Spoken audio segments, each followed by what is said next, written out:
Ce médecin a demandé à la belle femme de quitter immédiatement l'hôpital, mais elle refusait de partir. Alors le médecin lui a fait une piqûre dans la jambe, puis a brûlé son pied avec un briquet. La femme a brusquement retiré son pied, mais même ainsi, elle tenait à rester à l'hôpital parce qu'elle pensait être paralysée. Le docteur House lui a dit « Tu as failli sauter. Et tu dis être paralysée. » Un jour plus tard, l'assistant a retrouvé House en disant que la belle femme avait de nouveaux symptômes. En se rendant dans la chambre, ils ont découvert que la femme avait des difficultés à respirer. House pensait toujours qu'elle simulait et a sorti une aiguille de 40 cm pour l'effrayer. Mais elle n'avait pas peur. Il était temps de passer aux choses sérieuses. En s'approchant par derrière pour lui faire une injection, House a soudain remarqué quelque chose d'anormal dans les vaisseaux de son cou et l'a rapidement fait coucher.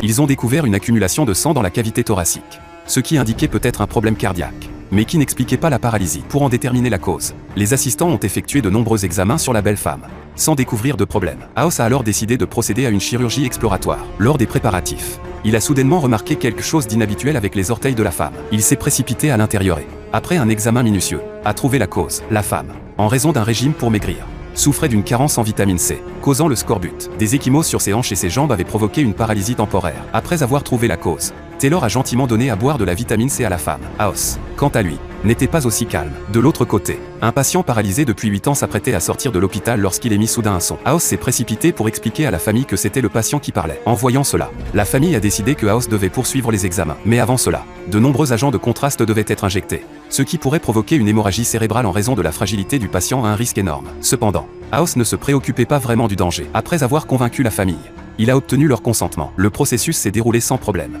mais les résultats n'ont révélé aucun problème cérébral. Déçu, House est allé courir pour se défouler. À cause de la chaleur due à l'exercice, il a sauté directement dans une fontaine. Ce saut l'a inspiré, et il a aussitôt retrouvé le directeur de l'hôpital. Ce patient, à la maison, avait conduit son fauteuil roulant électrique dans une piscine. Tout le monde pensait que c'était un accident. Mais maintenant, House pense que le patient souffrait d'une dysfonction de l'hypothalamus, ce qui l'empêchait de réguler sa température corporelle. Il s'était jeté dans la piscine pour se rafraîchir. En administrant de l'hydrocortisone, ce trouble pourrait être soigné, et le patient pourrait potentiellement se lever. Le directeur doutait des suppositions de House et a fermé la fenêtre. Le lendemain, la famille était sur le point de ramener le patient à la maison. Le directeur a réfléchi longtemps et a finalement administré de l'hydrocortisone. Mais aucune réaction. Le directeur a affiché un air déçu. À la seconde suivante, le patient s'est levé, et toute la famille s'est mise à pleurer de joie en s'embrassant. Le directeur a également pleuré.